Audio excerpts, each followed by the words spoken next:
வணக்கம். இன்று நாம் எடுத்துக்கொள்ளும் தலைப்பு கிரக சாமியம். இதை கிரக சமயம் என்றும் சொல்வார்கள். கிரகம் தரும் பலனே கிரக சாமியா எனப்படும். கிரக சமயத்தை கணக்கிடும் முறை பார்ப்போம்.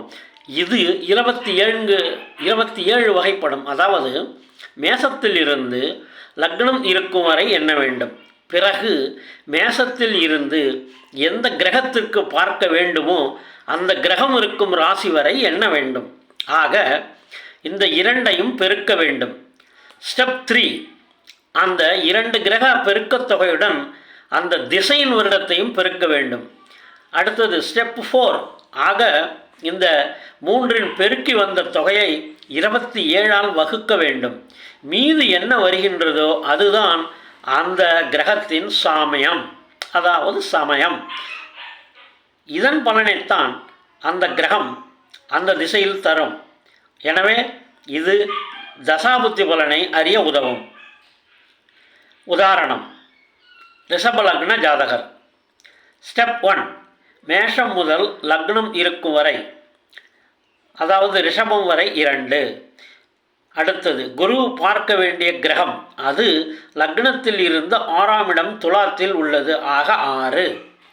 குரு திசை வருடம் 14, 16. ஆக இந்த 3ஐயும் பெருக்க வேண்டும்.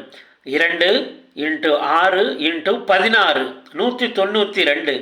இந்த 192 27ஆல் வகுக்க பாக்கி 3 வரும். அதாவது 192 - 189 பாக்கி 3. 7 தடவை பெருக்கி வரும் தொகை 179. ஆக 3 வருகின்றது. இந்த கிரக சமயம் 3. இது அந்த 27 வகையான பலன்களை குறிப்பிட்டிருப்பார்கள். அதில் இந்த 3 என்பது புஸ்திரதாரணா.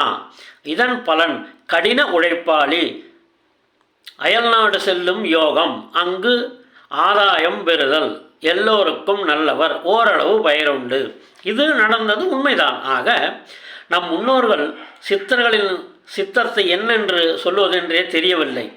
இந்த கால ஜோதிட சித்த புருஷர்கள் அதை நாம் புரிந்து அறிந்து பயன்படுத்த முடிகிற அளவில் எல்கேஜி யூகேஜி பாடம் போல் நமக்கு தந்திருக்கிறார்கள். அவர்களை அவர்களுக்கு மேலாக எண்ண தோன்றுகின்றது. ஒருவர் மனதை ஒருவர் அவ்வளவு எளிதாக புரிந்து கொள்வது என்பது முடியாது. அதனை உணரும் நிலையை உணர்த்துகின்றார்களோ அவர்கள் உண்மையிலேயே சித்த புருஷர்கள்தான். மேலும் நீங்கள் இந்த சமயத்தின் 27 வகை பலன்களை இன்டர்நெட்டில் பார்த்து எடுத்து நீங்கள் கையாளலாம். அந்த கிரக தசாபுத்தியில் இதுதான் நிகழும் என்பதை அவர்கள் எவ்வாறு கணித்தார்கள் என்று பல ஆயிரம் வருடங்களுக்கு முன்பு எப்படி செய்தார்கள் என்பது இன்னும் புதிராக உள்ளது. ஜோதிடம் உண்மையா அல்லது பொய்யா என்று என்ன கேள்விக்குறியாகிய உள்ளது. நம்புவோம், நல்ல பயனை அடைவோம். கிரகபலன் தசாபுத்தி கணிப்பதில் இதுவும் ஒரு நுணுக்கமான முறை. குறிப்பாக கிரக சமயம், கிரக ராஷ்மி பலன் மிக பிரமிப்பாக உள்ளது. இது எதற்கு பயன்படும் என்றால், டிகிரி சுத்தம் இல்லாத லக்னமாக இருந்தால் பலன் சுத்தமாக கிடைக்கின்றது. எது எது உங்களுக்கு எளிய கணக்கோ அந்தந்த கணக்குகளை நீங்கள் அழகாக அறிந்து தெரிந்து நீங்கள் கையாண்டால் மிக நல்ல பலனை அடையலாம். முன்பு 12 முறைகளில் தசாபுத்தி பலன், அவ்வளவுதான். இது 13வது முறை. நன்றி, வணக்கம். உங்கள் விமர்சனங்கள் வரவேற்கப்படுகின்றன.